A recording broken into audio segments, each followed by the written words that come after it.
Hello, hello, it's Kat from the Fire Tuna Club. Welcome back. It's time for another doll repaint. I bet some of you thought they were never coming back. Don't worry, there will always be more repaint videos. I am so behind on posting videos, it's quite scary. So there was a collab on Instagram for a webcomic called Ava's Demon. It's a really awesome webcomic, and to avoid spoilers, I will just show you a couple of things about the website that you can find on your own. You have to read the story yourself. I will not tell you about the characters. A couple of things that I can tell you about this webcomic is the art is stunning. The story is great. It's not for the faint of heart. There is a warning on the front page about mature content. Please read this comic with caution, okay?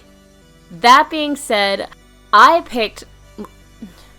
There are other characters I would have liked to make more, but of the available options, I'm not going to butcher her name, so I will be calling her Ranu and Ranu only. There's her full name right there. You have fun saying that. This character is not mine, it belongs to the creator of Ava's Demon. The comic is amazing, go check it out, read the story, see the videos. There are some animated videos by the artist. That being said, let's get to the doll repaint! So for my base doll for this project, I'm actually using the Monster High's electrified line, Venus McFlytrap. That means she has a rebooted body, so she's a little thicker, her back's less sloped, her joints are a lot more sturdy. So for the initial doll prep, take off all her clothes, give her a buzz cut, cause she's in the armor now. I'm so sorry. And once the buzz cut's done, we gotta lobotomize her with a pair of pliers, make sure you get all that extra hair and that glue out. Sorry, Venus. And I was trying to make her Two-Face, so I chemically removed all of her face. I was going somewhere with this. And because it's Venus and she's got that side cut, basically what I did was aggressively soaked and scrubbed the crap out of what's left of her hair. And because the way her hair is styled, I actually have to go even one step further in the doll prep torture. Get a thumbtack, a push pin, some kind of good grip with a stabby thing that is not a needle because the hole is not big enough if you just use a needle. And go to town on the head so that if you're going to fully reroot her, you have enough holes all over to plug. Once I got the head ready, it was time to reroot. With the joys of fast forward, it looks like I'm doing this really fast, but it takes hours. Yikes. It is so worth it in the end though, it's a better styling option. And yes, I did partial reroot and partial gluing of wefts, because Ranu's hair, depending on which picture you look at, is either flared out, really full. I added the weft in there to increase size and when it was flared out to prevent you from seeing the scalp. Before I start getting the sealant out and spraying for the face up, a pretty handy way to protect the hair is using a kid's sock and pinning it in place. I would recommend a thin sock. The one I happen to use was too thick and too short. And before anyone asks, yes, I washed it. Don't worry.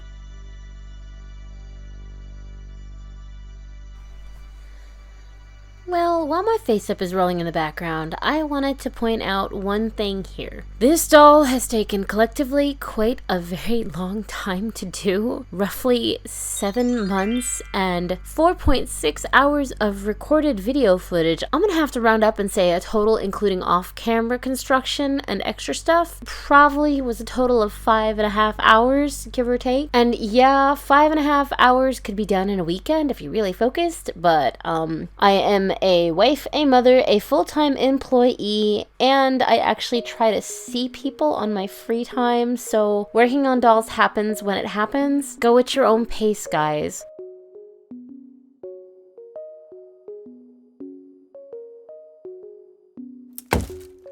Oh, that's okay. My videos aren't for kids anyway. But just in case, hey parents, if your kids are watching, now's the time to pull them away from the screen or they'll start crying.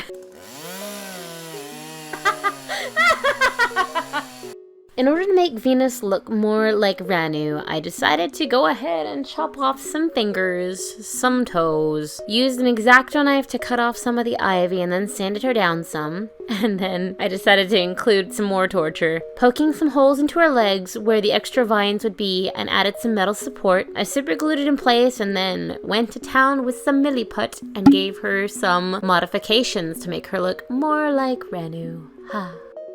With all the mods in place and fully cured, Don't forget, read the instructions on your products, make sure you follow them, even if it means waiting 24 hours and then some for things to set. We get our paint and painter to match with the reference picture I was using.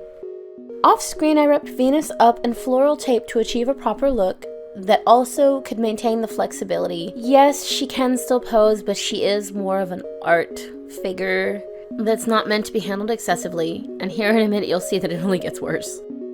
As if I didn't make her delicate enough with floral tape that you can't pull on or to get sticky, I had to go ahead and use yellow cardstock paper and make her a little paper skirt as a base, and then cut out a bunch of flower petals, painted them up the appropriate colors, and then proceeded to attach them to that said paper skirt. Sorry, Ranu, you're never sitting down ever again.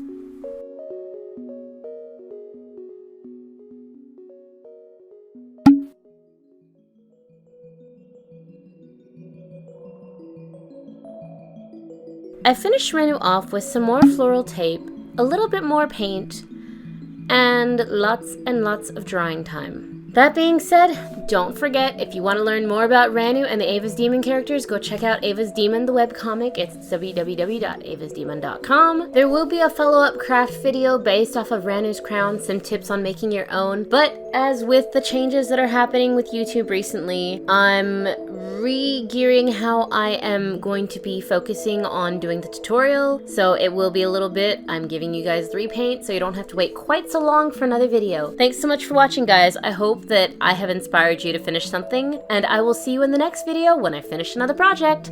Bye!